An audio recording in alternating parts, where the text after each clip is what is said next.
एक ऐसी फिल्म भी है जिसे सालों तक थिएटर में रिलीज नहीं होने दिया गया और फिर अचानक नए नाम के साथ ओटीटी पर रिलीज कर दिया गया। लेकिन उससे भी ज़्यादा चौंकाने वाली बात वो सच्ची कहानी जिस पर यह फिल्म बनी है। ये कहानी है जसवंत सिंह खालड़ा की और पंजाब के फेक एनकाउंटर्स की। एक ऐसा अध्याय जिसके बारे में आज भी बहुत लोग कम जानते हैं।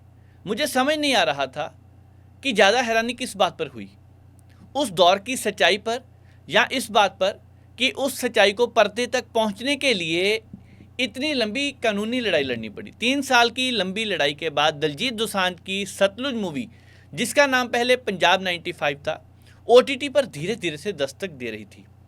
बिना कट के रिलीज हुई सतलुज पंजाब 95 को अब सतलुज नाम से G5 पर देखा जा सकता था। मैंने इसलिए बोला क्योंकि इस फिल्म को ओटीटी से भी हटा दिया गया। इस फिल्म में 3 साल पहले सेंसर बोर्ड द्वारा 127 सीन में कट लगाने का सुझाव दिया गया था। हालांकि ये फिल्म रिलीज नहीं हो पाई और अब ओटीटी पर इसे एक भी कट लगाए बिना रिलीज किया गया। डायरेक्टर हनी त्रेहन की सतलुज सिर्फ एक फिल्म नहीं है, ये आपको झकझोरती है, गुस्सा दिलाती है और कहीं ना कहीं उम्मीद भी छोड़ जाती है। लेकिन सबसे बढ़कर ये फिल्म दिखाती है कि राक्षस किसी पुरानी कहानी में नहीं रहते। जब कोई इंसान अपने फ़ायदे, अपनी ताकत या अपने आदेश के लिए अपनी इंसानियत को मार देता है, तभी एक राक्षस पैदा होता है। और शायद यही वजह है कि सतलुज सिर्फ देखने की नहीं, महसूस करने की फिल्म बन जाती है। समझ नहीं आ रहा मुझे ज़्यादा अचंभा किस बात पर हुआ, जसवंत सिंह खालड़ा और पंजाब पुलिस के फेक एनकाउंटर्स की कहानी पर, या इस बात पर कि इन कहानियों पर बनी फिल्म कई सालों से थिएटर्स में आने की जंग लड़ते लड़ते आखिरकार एक दिन नए नाम के साथ अचानक ओटीटी पर आ गई। दोनों बातों में अपनी जगह की हताशा है और उम्मीद है। डायरेक्टर हनी त्रेहन की सतलुज ऐसे ही हताश करने वाली, शौक करने वाली और थोड़ी सी उम्मीद देने वाली फिल्म बन गई। पर इन सबसे ज़्यादा ये पंजाब की भोगी सबसे बड़ी त्रासदियों में से एक है। इंसान के राक्षस बन जाने की कहानी भी है। जसवंत सिंह खालड़ा के दोस्त को पुलिस ने उग्रवादी बताकर मार दिया। मानसिक संतुलन खो चुकी उनकी मां भी अब गायब है।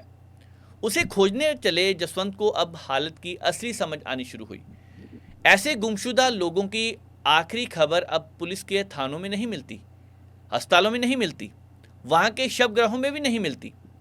मिलती है शमशानों में, जहां पुलिस ने लवारिस बताकर उनकी लाशें जला दी। शमशानों की भी मजबूरी है कि उन्हें लकड़ियां मरने वालों के नाम बताकर ही मिलती है, इसलिए उनके रिकॉर्ड मेंटेन करना ज़रूरी होता है। शमशान में जसवंत ऐसे लवारी शवों की गिनती देखकर चौंक जाते हैं। उनमें से कई ऐसे हैं जिनके घर वाले उन्हें लापता जानकर खोजने में लगे हैं। पंजाब पुलिस में मरने के बदले प्रमोशन के इस खेल को सामने लाना जसवंत सिंह खालड़ा का मकसद बना। 3 जिलों की शमशानों में उन्होंने 2000 से ज़्यादा ऐसे लवारिस नाम ढूंढे जिनके अंतिम संस्कार गुपचुप तरीके से कर दिए गए। इस खेल का खुलासा करने चले जसवंत ह्यूमन राइट्स की एक लंबी जंग शुरू करते हैं, लेकिन एक दिन खुद गायब हो जाते हैं। उनकी पत्नी परमजीत ने उनके एक मिशन का मोर्चा तो संभाल लिया, मगर क्या उनका पति लौटेगा? पंजाब पुलिस ने अपने सबसे खूंखार ऑफिसर AP सुगा, शिवेंद्र विक्की को जसवंत को रोकने के काम पर लगाया था।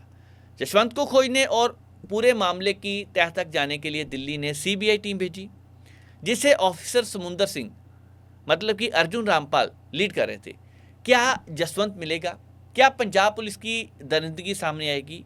क्या उन परिवारों को न्याय मिलेगा जो आज भी अपने लड़कों को खोज रहे हैं, मगर उनके नाम किसी शमशान में रजिस्टर नहीं है, लिखे नहीं है, और वो भी लवारिस बताकर? अब क्या होगा? झंझोड़ के रख देती है ये पूरी सतलुज मूवी। सतलुज की मेन कहानी तो अपनी जगह भयानक है ही, लेकिन डायरेक्टर हनी त्रेहन आपको एक ऐसी जगह खड़ा कर देते हैं जो चिराग तले अंधेरे की कहानी है। उग्रवाद को रोकने, जवाब देने में पुलिस ऑफिसर कैसे जल्लाद बन गए, ये कहानी देखने में भयानक लगती है। वो जो कुछ कर रहे हैं उसे लेकर उनमें रत्ती भर कोई दया भाव या अपराध बोध नहीं है। लोकतंत्र के रखवाले होने का नशा उन्हें कब का राक्षस बना चुका है, इसका उन्हें कोई एहसास भी नहीं। उस दौर में पुलिस जो कर रही है, जो कह रही है, उनका मिशन नहीं, पैशन बन चुका है। सतलुज इसी को सबसे भयानक तरीके से दिखाती है।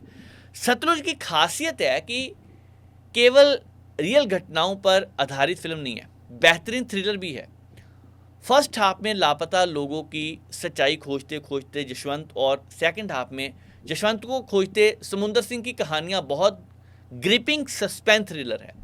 मुख्यमंत्री बेअंत सिंह की हत्या और पंजाब से जुड़े रियल घटनाओं को सतलुज ने जितनी सच्चाई के साथ रखा है, उससे पता चलता है कि सेंसर बोर्ड क्यों 4 सालों से इसे सर्टिफिकेट नहीं दे रहा था। विदेशों में पंजाब पुलिस की बर्बरता का चिट्ठा खोलने जशवंत को एंटी नेशन कहना, इंसानियत की भावना से उपजे उसके मिशन को पंजाब को बदनाम करने की साजिश बताना, अपने खिलाफ उठ रही आवाज़ों को दबाने के लिए लगाए जा रहे हथकंडे और बाहर से आई सीबीआई की मुश्किलें बढ़ा रही पंजाब पुलिस का दुस्साहस देखकर अब शौक रह जाएंगे कि पुलिस वालों को मिली बेलगाम ताकत क्या कर सकती है। ये बातें 30 साल पुरानी इस कहानी को आज के लिए रेलिवेंट बनाती है। दिलजीत दोसांझ के शानदार एक्टिंग टैलेंट से शायद ही कोई अनजान हो, मगर सतलुज में उनकी परफॉर्मेंस आपको इमोशनली झंझोड़ देगी। एक भी चीज अपने पक्ष में ना होने के बावजूद लड़ने का साहस दिखाते जसवंत सिंह के रोल में उन्होंने अपने करियर की बेस्ट परफॉर्मेंस दी। उम्मीद करते हैं आपको ये फिल्म अच्छी लगेगी। अगर फिल्म को देखना हो तो ओटीटी प्लेटफॉर्म से अभी हटा दिया गया है। आने वाले समय सिनेमाघरों में जो लगेगी या नहीं कहा नहीं जा सकता, मगर फिर भी बहुत से लोग सोशल मीडिया पर इसके क्लिप शेयर कर रहे हैं। अगर आपको वीडियो अच्छी लगी तो चैनल को सब्सक्राइब जरूर करें आगे और वीडियोस के लिए। धन्यवाद।